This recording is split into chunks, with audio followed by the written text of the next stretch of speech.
কমলনগর উপজেলা পরিষদ নির্বাচনকে কেন্দ্র করে ভাইস চেয়ারম্যান পদপ্রার্থী মোহাম্মদ হারুন রশিদ চৌধুরী গতকাল সন্ধ্যায় চরবসু বাজারে এই জেলা এক গণজোয়ারের এক মিছিল। জনসম্মুখে মোহাম্মদ হারুন রশিদ চৌধুরী ভাইস চেয়ারম্যান পদপ্রার্থী তিনি জনগণ উদ্দেশ্য করে বলেন, কৃষক শ্রমিক তাঁতি জেলে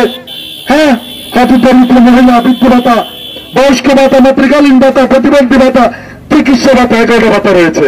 10 কেজি চাল, 1 মিন্য চাল, 2 মিন্য চাল, শহরিয়া চাল, চাইলাম আছে কি নাই? আমার যদি নিয়ত হয় আমি এই নামগুলো বেচা বিক্রি করব, আমার যদি নিয়ত হয় সরকার প্রদত্ত আপনাদের হক লুণ্ঠন করব, এই যদি হয় আমার নিয়ত, তাহলে এই ক্ষমতা আমার জন্য হবে জাহান্নামের কারণ, ঠিক না? তাহলে এই ক্ষমতা আমার দরকার নাই। যদি আমি উপজেলা ভাইস চেয়ারম্যান নির্বাচিত হলে গরিব দুঃখী মেহনতি মানুষের উপকার হয়, আমি যদি উপজেলা ভাইস চেয়ারম্যান নির্বাচিত হলে সঠিক আইন পরিচালিত হয়, আমি যদি উপজেলা ভাইস চেয়ারম্যান নির্বাচিত হলে গাজুরি মধুরি সুদি এদের স্থান কমলনগরের মধ্যে না হয়, তাহলে আল্লাহ তাআলা বললেন আল্লাহ তাআলা যেন আমাকে নির্বাচিত করে। কেন?